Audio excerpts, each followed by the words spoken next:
আমার বিছানায় মাঝরাত্রিরের ঢেউ লাগলে আমি বেহুলাকে ডাকি, ও বেহুলা, তোমাকে বলবার কিছু কথা আছে আমার, শোনো। লোহার বাসর ঘর থেকে সাপে কাটা লক্ষিন্দরকে নিয়ে তুমি গেলে জলে ভাসিয়ে দিতে। তাই তো বিধান, তুমি কলার ভেলায় তাকে শোয়ালে ঠিকই, কিন্তু একলা ভেসে যেতে দিলে না, তুমিও ভাসলে তার সঙ্গে। সেটা আশ্চর্যের কিছু নয়। তুমি যে ভীষণ ভালোবাসতে তাকে, তোমার ভালোবাসার তেজ যে ছিল দুর্দান্ত। তুমি সমস্ত বিঘ্ন বিপদ তুচ্ছ করে সমুদ্র পাড়ি দিয়ে হাজির হলে দেবতাদের আড্ডায়।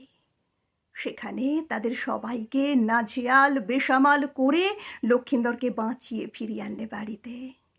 ধন্য ধন্য পড়ে গেল সারা দেশে।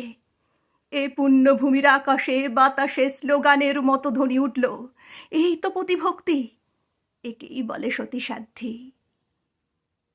ও বেহুলা, এখন বলো তো আমায়, লোহার বাসর ঘরে অন্ধকারে সাপটা যদি ভুল করে লক্ষিন্দরের বদলে তোমাকে ছোবল দিত, তাহলে কি হতো? বেহুলা মুখ নিচু করে চুপ, কিছুই বলে না। তাহলে শোনো কি ঘটত, আমি বলে দিই তোমাদের। লক্ষিন্দর যত্ন করে তোমাকে বয়ে নিয়ে যেত, যত্ন করে কলার ভেলায় তোমাকে শুইয়ে ভাসিয়ে দিত ভেলা। সে নিচে কিন্তু থাকতো ডাঙায়, এবং ভাঙা হৃৎপিণ্ড নিয়ে শোকাচ্ছন্ন ফিরে আসতো বাড়িতে। তোমার বিরহে সেদিন রাত ধিক ধিক আগুনে পুড়ত, দাঁতে দাঁত চেপে কোনো রকমের সংসারে টিকেও থাকত। কিন্তু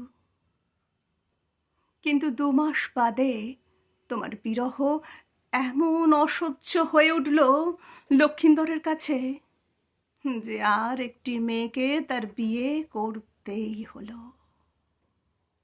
অবশ্যই তোমার মতো অপরূপ সুন্দরী সে নয়, কিন্তু তাতে কি আর এমন অসুবিধে, তাতে কি আর এমন অসুবিধে, তাই তো?